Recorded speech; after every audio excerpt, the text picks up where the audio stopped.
Yes, Sudhanshu sir, we are live now. Sure. Sure, sir, if you can turn on the video mode.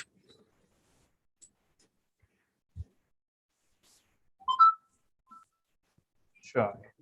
Hey, hi everyone. Hello, Sudhanshu ji. Thank you very much for accepting our invite and be here on this Sunday, giving your valuable time to our students for learning more about management as a career. So, my dear students, welcome to the CareerX episode number 8, Career in Management, MBA, Masters in Business Administration, a very lucrative, a very demanding career, which is on everybody's lips. Everybody's lips are they are in the rhythm of MBA once they complete their graduation, and nowadays that rhythm has been transferred to even though those intermediate students they think about MBA. If I'll talk about 12 to 15 years back, MBA was out of reach for the students who think that MBA is a very big degree. It's a very robust degree where we need to have a lot of skill sets. So we are not eligible to go for MBA, but now students are jumping into getting the MBA. So today we'll learn about the management. What is the realistic and what are the scenario and what are the what exactly this career demands in from a student, what are the potentials required for you to get into this career as in to mean in the future. So we have today with us Mr. Sudhanshu Mohan Nayak, a very good friend of mine and even the expert in the field of management. He has spent his entire career in the field of management, and the good thing is that he is an alumni of our XIM Bhubaneswar, which is one of the pioneer and premier and highly decorated management institution in Bhubaneswar. If I'll talk about the expertise area of Mr. Sudhanshu, it's very robust. He has worked in a versatile domain. It may be administration, it may be placement, it may be academics, it may be marketing, it may be sales, it may be into being into the recruitment as a part. He has into multiple domain. He has his experience. And if Mr. Sudhanshu, if you can tell us currently current about your current profile which you are into and what exactly you are doing will make student more curious about it. Sure. Thanks, Dalvinder, for the kind words. Hey, hi, good afternoon, everyone. My name is Sudhanshu. I currently head the cybersecurity as a practice for CMS IT services. Now, it has been already 18 to 20 years that I have worked in this industry. And yes, as Dalvinder mentioned, I am an alumnus of XIMB, which is Xavier Institute of Management, Bhubaneswar. Right, so it has been multiple roles across this 18-20 years. Right, so I started with operations, moved into sales. Post that, I moved into pre-sales and strategic outsourcing. From there, I moved into recruitment and doing alumni relations. Post which, I moved into cybersecurity and solution architecting again. Right now, I take care of practice for CMS IT services for cybersecurity. Okay, so from MBA to cybersecurity, how did that happen? It's very sort of both the domains are very different from each other. So that's creating a question in my mind. From MBA to cybersecurity, if you can define it in a very brief and short note. So it is even further surprising. If I tell you all my degrees, you'll be surprised further. Right. So I have a BE honors in civil engineering with MSc honors in physics. Right. I have done software development in my first job ever after engineering. Post which I got into XIMB and all these things happened. So let me explain why these changes have happened. See, life is about adapting to your surroundings. So when I was graduating from BITS Pilani around 2000 and the year 2000, that time there were very little scope for jobs in civil engineering. So I had to adapt That was the time when you had something called as a Y2K problem, year 2000 problem, which meant any software which was written before year 2000, they had to be modified, because in year 2000 the dates were becoming 00, right? So for example, 31 12 2021, you write as 31 12 21, right? So in the year 2000 it was becoming 1010100. Now that was creating a lot of application errors. So that created a huge scope for secure your software development jobs. So jobs were available in software development, but not in civil engineering. So I learned computer science and I went into becoming a programmer. Now, post that, things started moving. So I was a technologist by heart, but a management professional by actions, right? Which meant that I love technology, but the way things have to be done in the field is something else. Right? So cybersecurity interested me specifically because, see, cybersecurity deals with viruses, trojans, and there is somebody who has to suggest a solution for it. Like you will always have diseases, and hence doctors are always in demand. In technology, cybersecurity is a similar field. There will always be hackers, and hence you will always have a need for cybersecurity professionals. Hence, cybersecurity is a domain which will give you a sense of security for your next phase of your career. Yes, but then it is also a difficult area to be in, because see, every time a thief changes the tactics, the police also have to learn the new tactics and update their own technology knowledge based on that, right? So if you're getting into cyber security, you have to be always on the toes. Almost on a daily basis, you'll have to read at least 1 or 2 hours before sleeping or early in the morning. So that is the level of the diligence you have to keep at, right? So if you have to do well in cybersecurity. Absolutely right. Now, sir, we'll start with our series today. I think this management series is going to get a stretch out because a lot of students will have a lot of queries, and the queries are not going to end today, because being a counselor, I can assure you that the kind of queries that come for management as a career. So if we kickstart, what is exactly management? When we talk about what is management?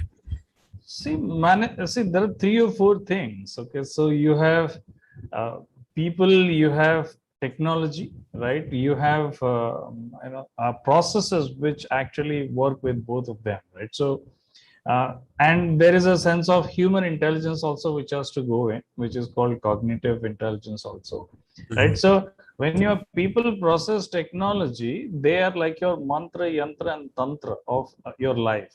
Okay. Now, management is a balance of activities between the 3 of them. For example, if you have to set up a shop, right, you'll probably take a physical space of say 10 by 10 feet by 10 feet with a height of 10 feet. So there is a fixed volume which you can afford. You can pay the money for that. Now, in that, what are the things that you need to keep so that your nearest customers can purchase from you? Is an optimization which you have to decide yourself. Do you keep 200 boxes of computers, or do you keep small items for stationery so that when students come and ask for a specific pen, you are supposed to have it? So that is a thing that you need to balance. Now, management is actually an optimization of what you want to do and how you want to do. Okay. Now, if I'll talk about the career of management, what is the perfect time that an individual think about MBA as a career? Like a class 6 student is saying, I want to be an MBA professional in the future, and class 12th candidate is saying, I want to be an MBA professional. So what is the difference between both? See, okay, so let me give you a small story here. Now, this I heard very recently in one of the discussions. Right? So if you look at a mango farmer, now if a mango tree is planted, you will notice that in the secondary itself, the small mango sapling, which when it is growing, it will start giving flowers. And the farmer very diligently and very carefully nips out all those flowers because the mango tree has to grow, right? Second year is not the time to bear fruit. Hmm. And this continues until the mango tree is at least 5 to 7 years old, when it is fully fledged, fully grown. And until that time, the farmer keeps on nipping all the birds one by one, right? So class 12th is not the time to take a decision on management. Now understand that when you are getting into management, there are two ways to look at it. Either you go into BBA and then MBA and then get into a corporate job, right? Then you're learning only management. But when you get into management, you actually face multiple market segments. Okay, so let me explain market segments.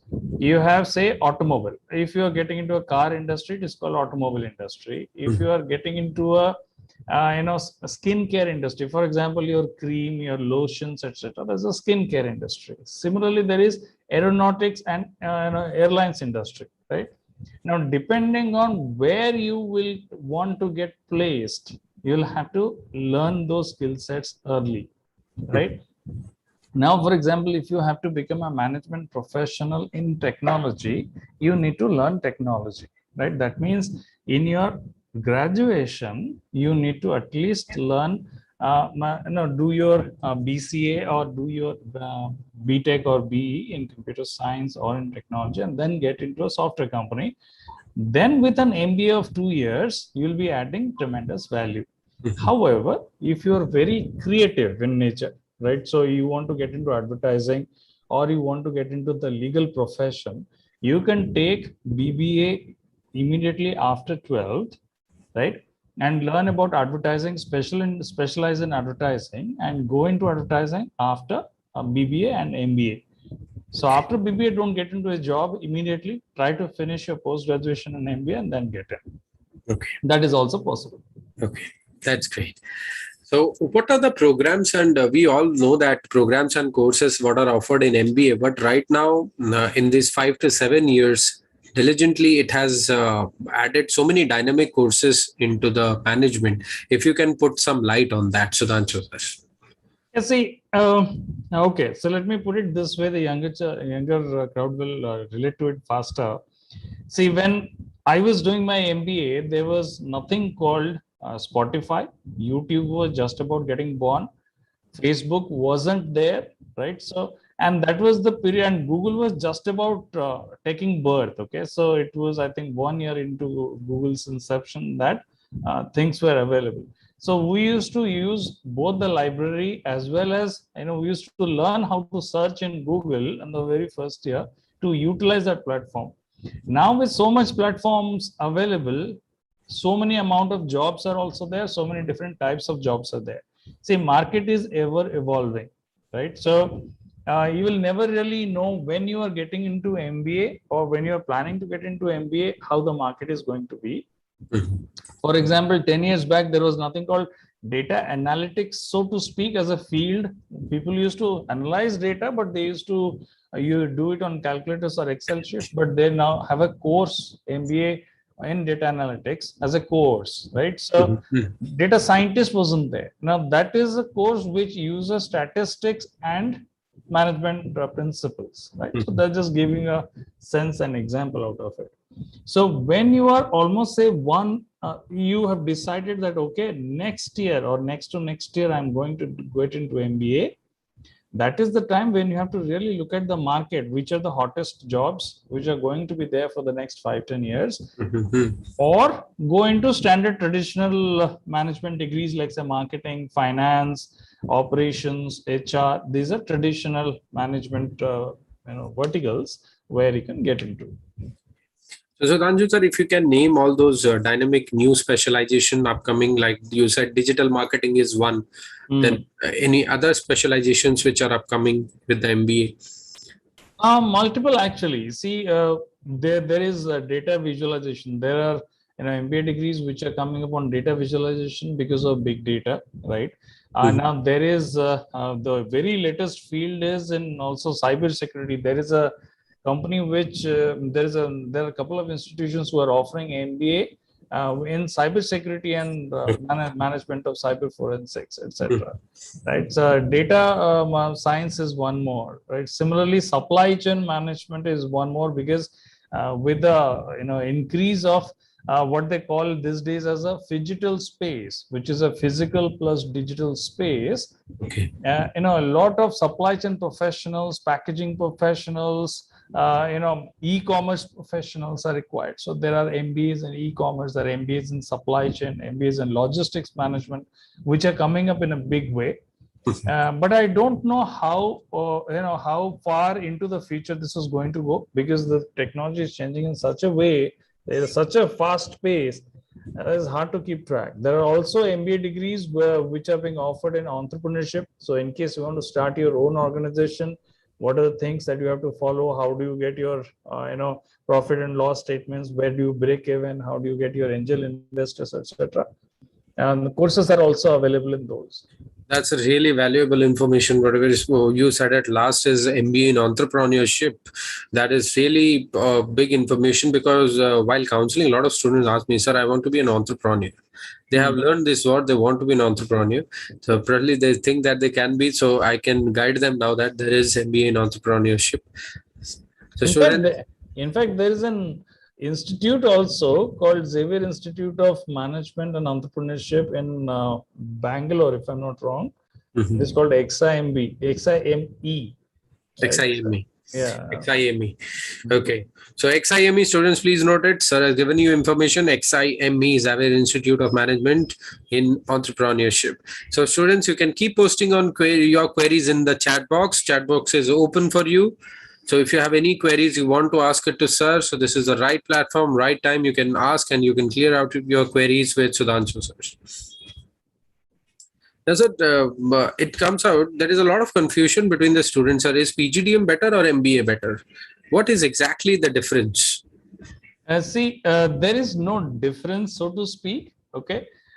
If the degree is offered by a university, it is given as Master of Business Administration, which is MBA. But if the institute has not become a university, one university, it is called a postgraduate diploma in management, or postgraduate PGP, postgraduate program in management. Is a diploma, right? So, for example, Indian Institute of Management, right? Whether it is A, B, C, or L, or etc. They're all institutes. They are not affiliated to anybody, any university. Similarly, XLRI, XIME, XIMB, they are all institutes. So they cannot give out management and business, Masters in Business Administration, which is MBA. Hence, they give out PGDM or PGP in management. And that is first thing. So there is no difference. The biggest, why this specific set of, say, first 15 or 20 institutes do very well, because of their alumni network, is it is a different thing actually. See, you can do MBA with distance learning also by Indira Gandhi National Open University. But MBA is when you have to really understand what is the crux of MBA, it is actually the juggling of your resources with you. Okay, it is your people, process, technology, your resources with you, which you juggle. Now, how fast you juggle and in what risk conditions or in what good or bad conditions you juggle is what changes you as a person, also as a human being, also changes you.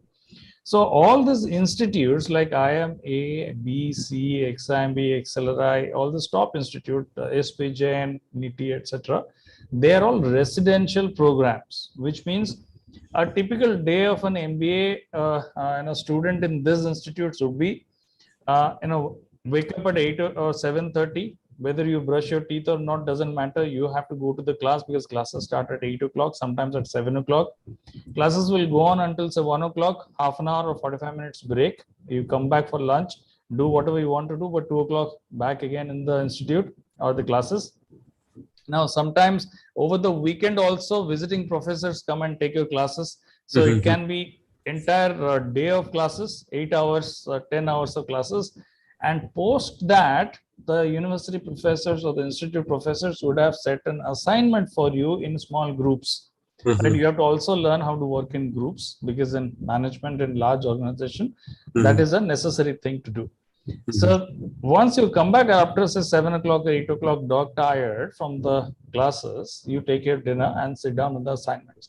Now these assignments can go throughout the night, and some assignments get over by next morning 7 o'clock sometimes, or 6 o'clock sometimes. So you don't even get to sleep sometimes, right? So you run on 24-hour shifts kind of a thing.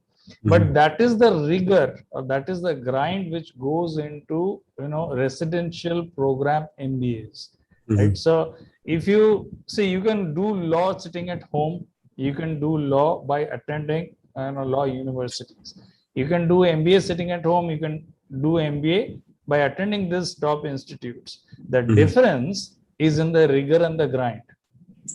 That is why everybody wants to do it in, say, Indian Institutes of Management.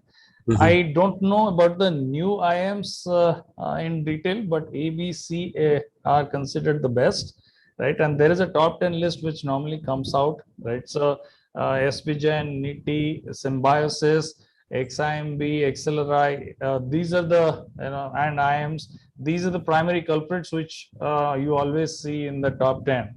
Right? That means the grind and the rigor is that much there. So when you come out of it, you are completely transformed, ready to work in any stressful condition or a risky condition.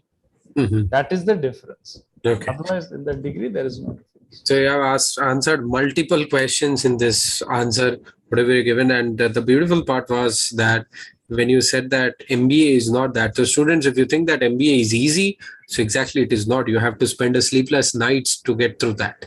And probably the more the better the institute is, the more better efforts they put on you to make you a better individual. So even though colleges put efforts behind you. So but next, nothing yes. to get afraid, because we also have our own fair share of fun. So there are times when there will be absolutely no classes because the visiting camp professor may have cancelled, or there would be some other thing which is happening, some symposium or something happening for the first years or the second years, where you have some gap periods, where you can also go, and we used to play Age of Empires over the network, right? So LAN is the local area network was very strong, so we used to play video games as well. There are times when you feel like sleeping, you sleep. So don't worry, it is equally fun and equally rigorous as well. Okay. So there are some myths amongst parent and student related to management. They say that you want to go for management, you want to sell, you want to be a seller. These are I'm talking about realistic experience while counseling students. So MBA exactly, there is a huge competition, so they don't want to get into. And parents think that in this domain the career can be made and it can be destroyed also. So these are the myths. So if you can clarify some of these myths, or if you are known to any other myths also, you can go ahead with that. Okay. See. The biggest myth is this, that people don't understand what they want to do in life. Okay, let me explain why. Since your birth, everybody is a salesperson. Okay, for example, if you want to watch that show or manga or what do you call it? There's some show on TV or some movie, or you want a new bag or a new phone, you go and talk to your parents multiple times. Papa, मेरे को ये चाहिए, पापा मेरे को वो चाहिए, पापा ये मोबाइल फोन तो वर्ल्ड में बेस्ट है, मेरे को यही वाला फीचर ही चाहिए. Now what you're essentially doing is in what we call in management as lobbying. Okay, now what does your father say or your mother say? Father says इसमें ऐसा अच्छा क्या है, right? And then you start enumerating the features and the benefits. इसमें night ये है, इसमें मैं गेम खेलता हूं तो बैटरी 12 घंटे चलता है. You understand? Battery is a compact instrument. I would say instrument, right? So inside the mobile phone, that has got a property that it will store energy, right? Which you will be able to use it for longer period of time. The longer it goes, you are selling the feature. Okay. So since your childhood, you have been selling. Your parents also have been selling since their childhood. right? So it is not it is nowhere mentioned that if you do MBA, you will go and sell things. It is not mentioned, but everybody sells. Okay, starting from a bank officer to a normal kirana store outside to a large CEO of an organization, even Anil Ambani or Mukesh Ambani, they also sell. That is what they do. Because when you want something from somebody else, you have to give that other person what you have, the other person pays you money. That is how money keeps moving around. Okay. So MBA is not about selling. Everything, every job is about selling. Okay. That is myth number one. So forget whether it is selling or not selling. Number two, see, there are multiple career options. You can get into engineering, technical side. You can do your BTech, MTech, become a PhD, etc. Get into research. You can become MBBS. You can become an MD or and some neurosurgeon, etc., etc. You can take the medicine field. Go ahead from there. You can become a pilot. You can become a defense professional. You can become an army major. You can grow in life, become a special forces kind of a person, or a Rafale fighter pilot also. And there are various ways in you go about in your life. Now, what you want to do in your life should should hinge on 2-3 things. Number one, what do you really like to do? If you look at an aeroplane and you feel great inside, become a pilot. Whether it is commercial airline or it is a military airline, doesn't matter. Become a pilot. Yes. If rectifying or making an airplane makes you good, become an aeronautical engineer or a mechanical engineer. If taking care of people, if when you look at somebody who is poor or who is bleeding, you want to help that person, that means you have a lot of empathy, a lot of compassion. You want to learn about how to help this person recover, become a doctor. Right? Now, so if you want to interact with people and you want to earn a lot of money while also learning, you can either get into finance, you can get into a bank, you can get into an IT company, you can get into any different verticals also, and still be able to help people. Now, Masters of Business Management, MBA or PGDM, is just one way in which you make money. You can become an entrepreneur also to make money. End of the day, you will need money, right? So that is the most important thing. Now, what career you choose is totally on your caliber and your interest. I hope I answered the question. Absolutely. You made it very clear. And moving on to the next question very quickly. I think Jaswant sir is also here. So, I just and my next question, I would request Sudhanshu sir if you can move up a bit faster with the answers. Sure. So because we have a time crunch. Okay. So the next question is, does pandemic has affected the management aspirants and professional, and what categories of professional are being affected by pandemic? See, pandemic has affected everybody. You can't help it. We have been working from home for the last 2 years. We have started going to offices now, started meeting the customers, yes. But everybody has been affected by the pandemic. But if you look at the broader sense, MBA has not been affected because I also know people who have joined MBA last year and they are attending the classes from their homes, and the same kind of rigor also goes in. But all their instead of being in person, they do it over the internet or multiple tools on the platforms. Okay. So Sudhanshu sir, can we say that MBA's demand has hiked in terms of aspirants and in terms of professional in this pandemic? Difficult to say unless you look at statistical data, right? So whether it has hiked or not, only the total number of people who graduate from that particular discipline versus other disciplines we can see. But yes, I see a very continuous increase in enthusiasm among students to go into MBA. And because I think it offers them a good, nice private sector employment opportunity with a steady income if they do well. So what are the national level entrance exams to pursue career in management? Quite a few. So you have your national CAT exam, common entrance, common aptitude test, right? So CAT. It's a CAT exam. So some people also will ask what is the right mark to score in CAT, right? So okay, so 100 on 100 is the right mark to score in CAT. So be safe, don't score anything below, don't even make any error, practice as much as you want to practice, but try to score 100 on 100 on all the four verticals there. Now, other entrance exams also are there. For example, the Xavier group, they conduct XAT, Xavier aptitude test or something like that. By XAT, similarly, NITI and Symbiosis, they conduct their own test. There are universities who conduct their own entrance test. So there is no common entrance test, so to speak. But CAT has the hallmark, and after that, then you'll have to give the specific universities or institutes specific admission tests. Okay. So CAT, XAT, MAT, these are some of the national level entrance examination, and then we have a university specific entrance exams also. Yes. So do we have any entrance exam immediately after clearing 12th? There would be, but I'm unsure of that. I'm unsure of the exact situation post pandemic, because pandemic has changed quite a few things, right? And specifically with the grading after the pandemic, with CBSE and ICSE relaxing the grading and giving a lot of people, I see cutoffs going at 100% for Delhi University, right? Even in Bhubaneswar also, if students are from Bhubaneswar, your Revenshire is going at, for arts and for commerce, they're starting first selection at 100%.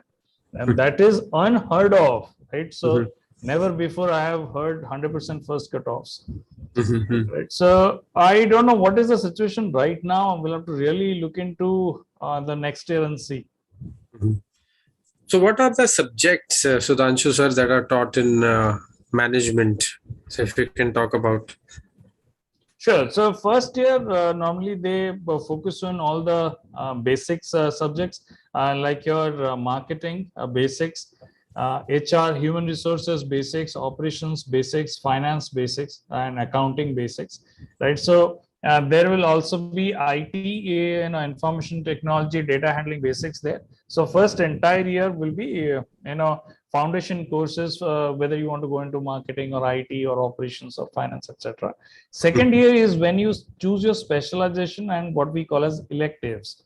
Right? So if you want to get into finance or you want to go into marketing or advertising, you select your courses like that. For example, there are financial management 2 plus cost accounting plus etc., which you have to take. Similarly, for marketing, we used to take marketing management, we used to take distribution management, sales and distribution management, plus your advertising, etc. So you have to choose your courses according in the second year.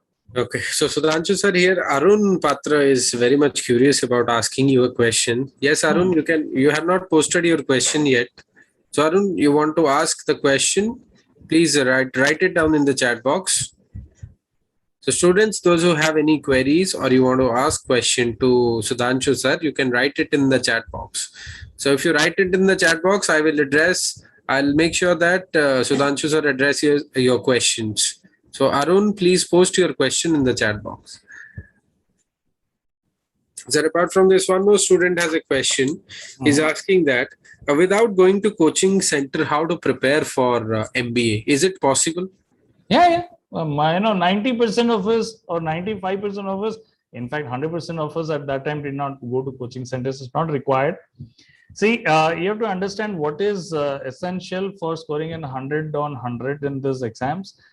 First of all, your foundations have to be very strong, because they will ask you questions from 9th and 10th NCERT syllabus, CBSE syllabus, okay? Which means it will be mostly arithmetic, your English, comprehension, and data, what do you call it? Data handling, right? Statistics, mostly statistics, probability, etc.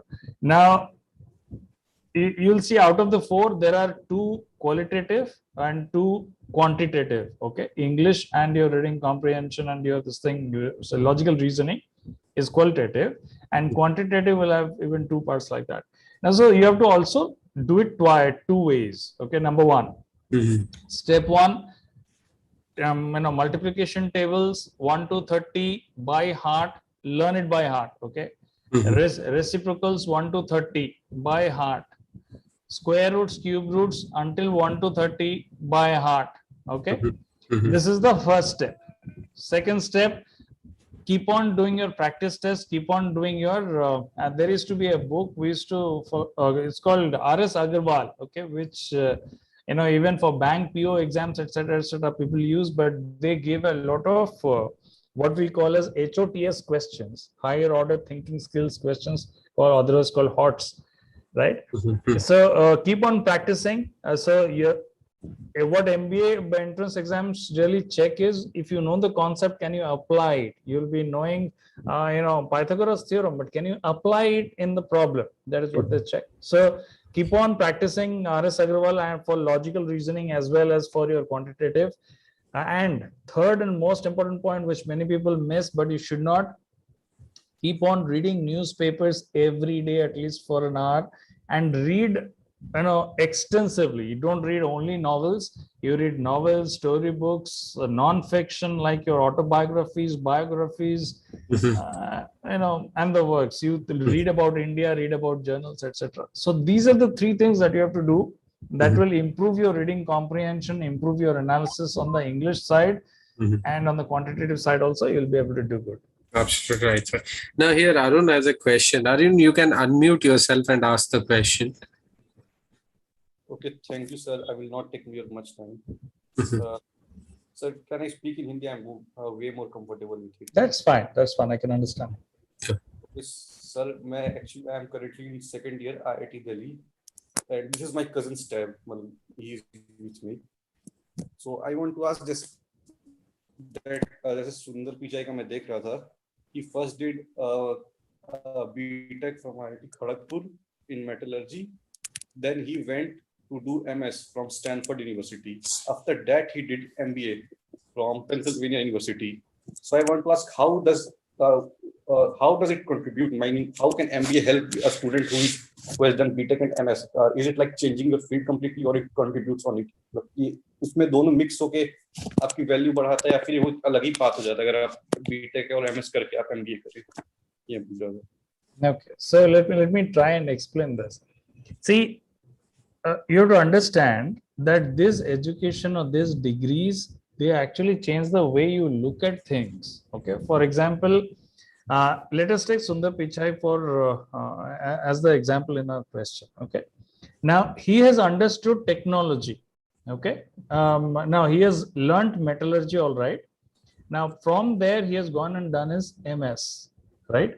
Once he has finished his MS, now metallurgy has some base foundation concepts which will be utilized in that particular market segment on that industry.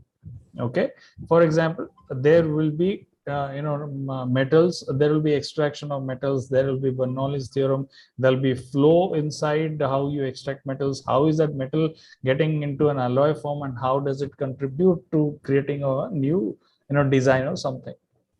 Now this is, in my understanding, what metallurgy is, plus there are additional things as well. The point is, when you look at this flow of events, there are activities in the middle which form gaps, right? This is on the technical side, that you take an ore, say iron ore, you put it in the smelter makes it into iron rods, and then you sell it in the market. Okay, this metallurgy example, simple example. Now, how much iron ore, or how much time do you have to smelt it? How many people do you want to keep it? Now, those are the missing parts which you learn in production engineering, but MBA in operations management adds different ways of solving those problems. For example, in the metallurgy process, in the ore extraction, or from ore to making your final product, there will be multiple vendors who will be involved. How many vendors is the most optimum to really take care of the problem? That is what MBA helps. But your metallurgy engineering will not help. Metallurgy engineering will tell you what should be the density with which it will come out, what should be the strength of the final product which should come out, how will it fit into the final product. For example, if that particular thing is getting into a house or a bridge, the kind of strength which is required for that final product will be different. Hence, the process will be different. But point is, how much different? What should be the margin of error? That is where your thought process changes. Beautifully answered, sir. Adding upon to Sudhanshu sir's, Arun, I'm adding on. If you look into the profile and the education of Sundar Pichai, as much as I have read him, so Sundar Pichai has done his MS in around 93 or 94, 1993 or 1994, and he has done his MBA in 2000. So what I have read about, what I understood is, when he was into technology, he was only thinking about the technology. But the day he started becoming visionary, he thought about going into the management. So management is not only about just a study, it's a matter of subject, but yes, it is always a matter of vision also. So he had a vision, he could sense the technology, he can predict the upcoming technology, he can predict Microsoft, what they were doing. So that visionary thing led him to go for MBA, because he knew that one day he's going to lead a management. And he never knew that it was Google, but yes, he knew that he was going to lead the management. He has that vision in mind. So MBA is not only about just a degree in the hand, but yes, vision should be also carried with you. I hope I was able to answer you. And Sudhanshu sir, you were satisfied with my answer. So next is, sir, as you said that private universities are conducting entrance examinations also. And so what are the short-term courses or certifications that students should bother about, or they should think about parallel to the MBA, with MBA? Nothing required. Nothing required. So if they want to pursue, like for their grooming and all, anything you want to suggest? For grooming, Mm-hmm. I see. Normally, these institutes and universities, they offer this grooming as a course, right? So it is called, I'm forgetting the name of the course. There is a specific course which is offered for 3 units or 2 units, where they essentially learn how to eat using fork and spoon, how to dress, how to tie your tie, what kind of buttons should it be inside, outside, what kind of shoes, how do you carry yourself in meetings and in conferences. There's a good enjoyable course, yes, but you can learn it as well. But let me also tell you this. See, I have been working for what, more than 18-20 years after my MBA. I have used this fork and spoon in a business setting in probably 2 times in the last 20 years. Okay. So it is an approximate average of once every 10 years. So grooming is good. Whatever you feel comfortable in, please go ahead. Okay. So having said that, let me give an example. There used to be a marketing professional who used to come and meet Mr. Azim Premji in Wipro. He used to wear red Bermuda shorts, green shoes, and open Hawaiian half-sleeved shirts. And Mr. Premji used to accommodate him because he was the best in his field. So it doesn't really matter what you wear. What matters is what is here and what is in your heart. So here, sir, Sanjana has a question. If we want to get into the business, what are the basic subjects we need to expertise at from very young age? Maths and English, and understanding people. So if you are going to a mall or going to a place of worship, or generally going to a market or meeting with friends, try to observe how people are reacting and try to see what the other person is trying to say, right? So these are the 3-4 things which are essential. Rest all is a matter of study. So is it really required to learn the foreign languages? It helps.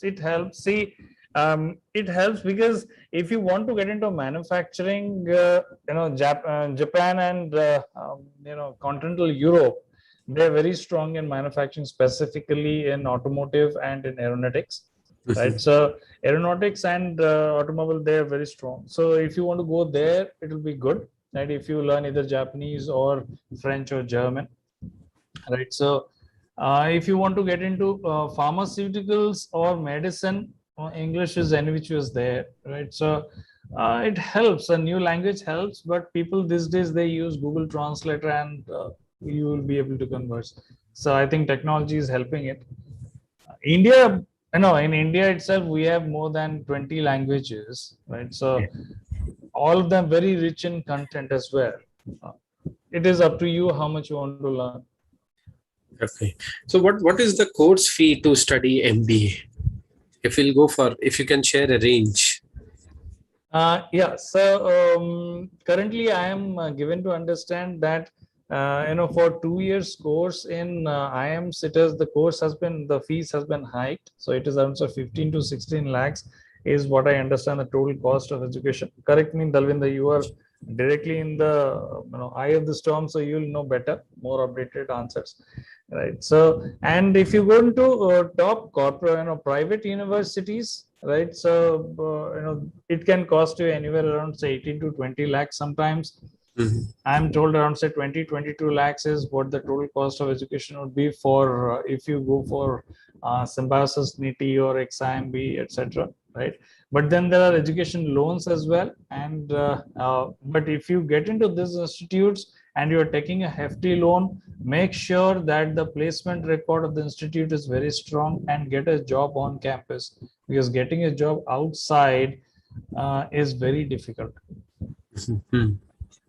Okay, so that means you refer that getting into MBA and having so much of packages, and if I'll tell you, it's very strange figures. The course fee is still 40 lakhs also, and till 32 lakhs, I think IIM is also charging. My goodness. So the course fee, as updated by Sudhansu sir, is 15 to 20 lakh is the range, is the normal range, but it can go up to 30 to 40 lakhs also for the premier institutes. The 5L cadre for Symbiosis is one of them, and Narsi Munji is one of them, which is having a very high fee. I mean, those say Shivnada University, OP Jindal universities are also giving MBA at around 25-30 lakhs. Students, the valuable information that Sudhanshu sir has said, that check with the placement record of that school. If the placement record is good, then only go for that. And Sudhanshu sir, if you will recommend any top five institutes where students would like to spend their money, hefty money, Herculean money, then what are those institutes with having a good placement records? If you have 5 notch on your fingertip.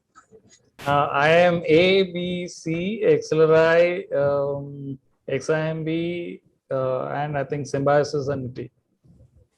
NITI. Okay, sir. A, B, C. That means you are telling about I am Ahmedabad, I am Bangalore, and I am Calcutta. Okay, so it's I am Bangalore, Ahmedabad, and Calcutta. So A, B, C, and NITI, Symbiosis, and Narsi Munji, sir, can we take Narsi Munji into account? Yeah, Narsi Munji also you can take. In fact, the School of Management of many IITs, they're also coming up in a big way, right? So they're also making it as rigorous as possible. So that also can help. So you can try there as well. Okay.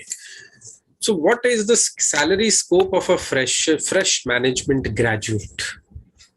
Depends on where the person is graduating from, right? So there are 3-4 different kinds of firms which come into the market, right? If you want to get into technology and the person is say woman, right? Specifically for women, it becomes easier and tougher at the same time, right? So Adobe, for example, they offer around say 40 to 50 lakhs at the starting packages, but you have to clear and you have to become a proper hacker. So you should know cybersecurity principles and you should know how to hack into a system, or there is a specific selection procedure. There are consulting firms like McKinsey, KPMG, etc., who offer Indian or foreign posting. Those salaries can go anywhere in the range of 40 to 50 lakhs. Bain Consulting, etc., can go to 70, 80 lakhs, etc. Right. So there are multiple foreign banks which want to set up shop in India, or they have already set up shop in India where you can get into. Right. Those salaries also pretty high.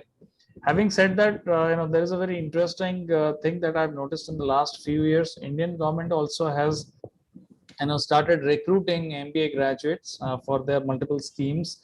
Specific governments also, they have started recruiting MBAs on short-term basis. The salary is also pretty good there, in excess of 15 to 20 lakhs per annum. right? So those are good places to start. And then there is a evergreen IT field where the salaries will be very high, right? So depending on the company which is going to be selecting from the campus, there will be a beat plan. And so set up by the institutes where they will rank the various IT companies for the day 0, day 1, day 2, etc. You have to try to make the jobs in the day 0 or even pre-day 0. There are also companies like say FMCG companies like the Britannia, Marico, Hindustan Coca-Cola beverages or PepsiCo, etc., who will come in. Google, Facebook, etc. If they are coming to your institutes, lovely, right? So, and there are many startups who are very plush with funds now because of the angel investors. We have more than 41 or 42 unicorns already in the India and the country. Right? So unicorns are the people who get valued, who have very high valuations and get very high investment from investors. So they offer hefty packages to join them and help them. Right? So you can join those companies as well. Okay. So Sudhanshu sir, here Digvijay is asking a question. Does MBA bring anything useful on the table if anyone has inclination toward government jobs rather than private jobs? See, I know for sure because there are people who have done their MBAs from, I know one very close family member who has done his MBA from Xavier Institute of Management and Entrepreneurship. And he is now taking care of the procurement function for NPCIL, which is Nuclear Power Corporation of India Limited. Right, so those guys are also recruiting. So for example, if a large organization, public sector organization wants to release a specific RFP, somebody has to work on those RFP conditions, legal finance conditions, choose the vendors, etc. So those kind of functions are also available.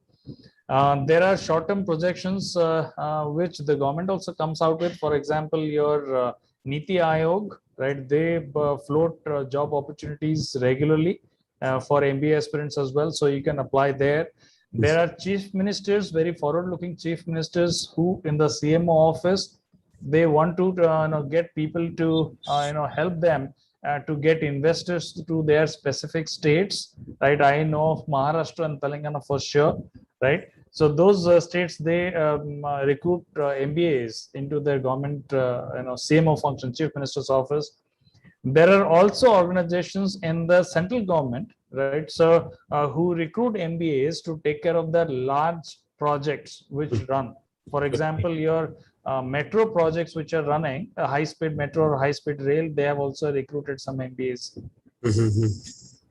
So yes, it brings a lot of value to value to the table if you want to get into public sector. If you want to get into banking, PSU banking, you may want to choose to get into bank PO, etc. That is a better route. There are also other routes like doing CA plus MBA and then getting into banks or banking consulting. That is also possible. So one of the students is asking that, can you recommend, sir, any foreign language which will be helpful for MBA degree with MBA degree? It depends what the student wants to do. If the student wants to get into, as I mentioned earlier, if you want to get into manufacturing sector with your MBA operations, etc., Japanese or German or French would be very preferable along with English. Because in Russia, I don't think they are going to be recruiting too much. And if you go into specifically continental Europe, there is a bit of resistance to English because of their historical reasons. Otherwise, in India, Hindi and English are equally understood. If we have also learnt our regular languages of our mother tongue, and if we work in other states, we have learned the state languages also. So where you work is what matters. It's a beautiful idea you gave me. So as sir said that France, German and Japan is a huge manufacturing sector where if you want to work in a manufacturing sector, then you can learn any of these 3 languages. But yes, if you are more into the sports management industry, you want to get into more as sports management, then South America would be one of the best fittest place where you can learn Portuguese, Brazilian, Spanish would be helpful for you if you learn out that. Because yes, there is an objection toward the English as a language. They prefer their language more. rather than English. Rightly said, sir. You gave me a beautiful idea about that. So while counseling, I'll take this uh, as a counterpart when students ask me if they want to get into the South American or South continents where they want to work in. And if I'll go about the growth pace of in the management sector as an individual, I'm a fresher, I'm into a management sector, I'm working as an MBA professional. So what is my growth pace? Is it slow, medium, average, or fast, or unpredictable? Uh, See, it is not unpredictable. At the same time, it is not predictable as well. Mhm. It totally depends on the individual. Okay. Now, if the individual is able to bring fresh ideas, is able to grind it out for the first 3-4 years with with patience, with humility, so and literally for the first 3 to 4 years, you have to grind it out. Right. So after the first year, no one will make you the CEO or the head of the organization. Right. So you have to learn certain basics when you get into an organization. So be humble, be honest, work as hard as you can, but be smart in what you do. Have that professional courtesy. Don't cut somebody else's legs to grow faster, right? So because it's a very small world, most of us know most of us in the industry. So and there is a certain reputation you have to build. So if people start knowing you as a person who is very diligent, who is professionally very courteous, is very just in handling other people, and is also equally a grinder, smart grinder, then your job opportunities improve, your promotions also improve. You make faster promotions. Absolutely. So, sir, what is the entry route to study management abroad? GMAT. GMAT is the way to do management abroad. Now, there are 1-year courses, there are 2-year courses, right? So 1-year courses you'll see primarily in Europe, right? So specifically, if you want to do well in doing this 1-year courses, LSE, London School of Economics, etc., they offer 1-year courses. US is mostly 2 years, right? But then you'll have to score a very high GMAT score. You will need to take TOEFL as well if you want to get into this. TOEFL is a test of English as a foreign language. They will check how much you can grasp the accent and how much you will be able to speak, hear, consume, understand their language and speak back to them. They will check that. So mostly GMAT and TOEFL are most preferred options, right? So and there is one more option also which you can take, but that is normally taken with some experience in the industry. There are scholarships also which are available, right? So, but after you work a couple of years or a few years in the industry and gain some experience, you can use something called as Chevening scholarships, right? Chevening is one scholarship which is offered by UK, where the government sponsors your entire 1 year or 1.5 years of education. For GMAT in US specifically, US government doesn't give any aid like your GRE, technology, undergraduation or post-graduation. So you'll have to fund your own education there. So if you're rich enough to fund your own education there, GMAT is the right way to go. Okay, so here is one more question by the student. What specialization do I choose currently? I don't have any particular interest as of now. I mean to ask which specialization is set to be big in upcoming 5 to 10 years. It depends on what you want to do. If you are very good in maths and you are good in finance, you can go with finance as a specialization. If you're good in maths and you're strong technically and you want to get into an IT company or a data analytics or a large big data management company or a cyber security company, you have to take IT and marketing and sales or IT or operations to get into them. If you want to get into supply chain companies, you take IT, MBA in operations and understand HR, because you'll be working with a lot of people.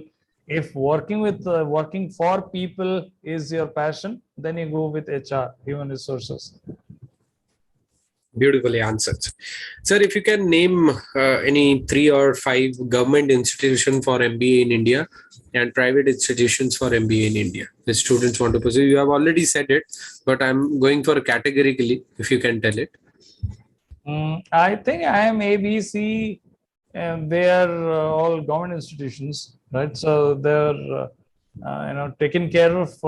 They're under the ambit of UGC. Let me put it this way.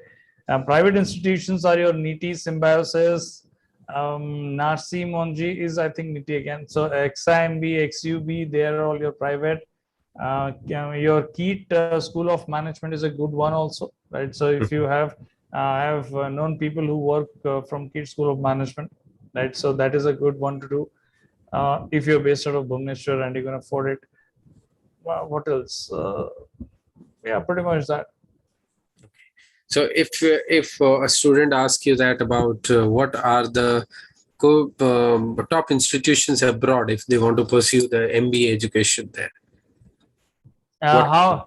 Harvard, Princeton, Wharton, London School of Economics. There is one in France. I'm forgetting the name. There's one in France and there is one in Philippines. I'm forgetting the names. So you have to research on that. Right? So those are good institutions if you want to study abroad. However, so see the difference. There's a difference between foreign MBA and Indian MBA. In Indian MBA, you will have campus interviews, right? So corporations will come to your campuses and recruit you. In foreign universities, I don't think they have campus interviews, but they also help you network with the alumni and the corporations. They can aid you with setting up interviews with top firms, but you will have to grind it out yourself. So that is the difference. Okay, so exactly apart from this, there is no other difference in module, curriculum, whatever is taught is same. Yeah, more or less same because see, entire world, it is one human race. The MBA is about, see, human beings are known for two things. Number one, the way they apply their thought and the way they organize themselves. So when they organize into groups, they form organizations. So worldwide, human beings have the same, I would say DNA, or the way to organize, or the thought, or the intellect, same way of thinking, right? So MBA actually takes care of that, right? So if you know how to work with people, you know what are the various numbers you want to deal with, then that is pretty much the same. So curriculum wise, it is almost same. It is what you carry from that course during the grinding which you get in that 1 year or 2 years is what makes you as a person. So here one of the student is asking question, is it worth spending 15 lakhs to 20 lakhs to get a salary of 10 to 20 lakhs per annum? No. So if you are looking at it that way, answer is no, right? Because then you break even. Some people I know, some students I know who don't even break even in the first year because their education loans are also there. So for example, if you get into an institute with a 30 lakh education fees, right? So first year 15 lakhs, second year 15 lakhs, and you end up with a job which is probably say 10 lakhs. You don't even get your return on investment. We call it the ROI negative, total cost of education versus your output. Now, however, if you spend that money and you join IMA or IMB or IMC, where you land up a package of say 70 lakhs or 80 lakhs, then you have a positive ROI job, right? But then understand that the moment you say yes to a particular job offer, your educational loans repayment starts immediately. So you need to do a calculation, how much is going to be your output, how much is going to be your take-home salary, so that you know how much you will be left with at the end of the month or during the month. Okay. Now, what is the ideal atmosphere of a B school? If I'll talk about, I get into a B school and then I come out of a B school. What was I and what did I become? Okay, so it is, how do I put it? So earlier you had a very easy way of looking at things. For example, say you are an English graduate, okay? Now you have learned about various writers, learned about the way you are writing, and you wanted to get into advertising, for example, after that, hence you got into MBA. So you get into MBA and you learn how a specific customer wants the advertising to sound. For example, if it is a distribution company, I have known people who have gone with truck drivers for 2000 kilometers journeys just to understand the mentality or the life process or the life's life ways of truck drivers, so that they'll be able to focus their advertisement on truck drivers. Those kind of grinding also happens, right? So see, there is no end to learning. What in MBA you will learn is how to look at things differently from a different point of view. Number one. Number two, how do you work under stress and risky environments? Your decision making improves while you're working in teams which may or may not directly report into you. Good. And here is another question from one of our students. Sir, which course is better after 12th if I want to pursue MBA? It is BCom, BSc or BA? Depends on what you want to do again. So let me explain. See, there are some students who are very good in maths, and they have decided in their minds that they will, after BCom, during BCom, they will attempt CA, inter and then CA finals, become a CA. I know people, my own very close friends, who are CA plus MBAs, and they are working as CFOs or as partners in large consulting firms, right? So that is one way to look at it. If you want to get into sales, very close friends of mine who have done B Tech, etc., post which they have gone into MBA and they have joined IT or some technical stream, right? So that is another way of looking at it. Now, so whether you want, and I also know a couple of my friends who joined MBA from the art streams, and they have also done very well in life after finishing their MBA after graduation in arts. Now, there is no specific line of I would say faculty to be chosen, right? So if you're good in something, if you love something, you'll do well. Whether it is after +2 you take BCom, after +2 you take BSc, after +2 you go into engineering or anything, it doesn't matter. What you learn in that degree, or whether it interests you or not, is what matters. So you decide what you want to do in life. So that is more important. Agree. The last question: what is difference between studying management from abroad and from India? Already that question Digvijay sir has given answer for that question. I'll just give an addition to that. MBA abroad, when you go for study MBA abroad, so there is not a typical difference, but yes, the difference comes is India is a very volatile market. It keeps on changing. India doesn't have any specific fan following, or they don't have any specific mindset as a customer will go. So I'll go customer centric. So if you study abroad, so they will train you on their type, the kind of customer their country have, the kind of attitude, the kind of atmosphere, the kind of environment their country have. When you learn as a MBA professional, when you learn from there and you come back to India, suddenly you see a very different situation. Whatever you learned is completely different. So it is advisable, if you work, if you have studied MBA abroad, then come back to India, try to work on the field, try to do some groundwork. When you understand the Indian market, then only go and implement, because the strategies that are being taught there and when you come and implement here are completely different. Apart from that, management has none of the other changes what Sudhanshu sir has said. Only those are the changes. Hope I'm right, Sudhanshu sir. Yeah. So finally, we have completed the student queries. And my last question is, what mantra, advice or suggestion as an expert you will give to our young mass for the lucrative career? See, there is no mantra. There is no shortcut to success. You have to really grind it out, right? So people may say that if you do this, it'll be easier. If you do that, it is easier. It is easier for them because they have already, done the grinding.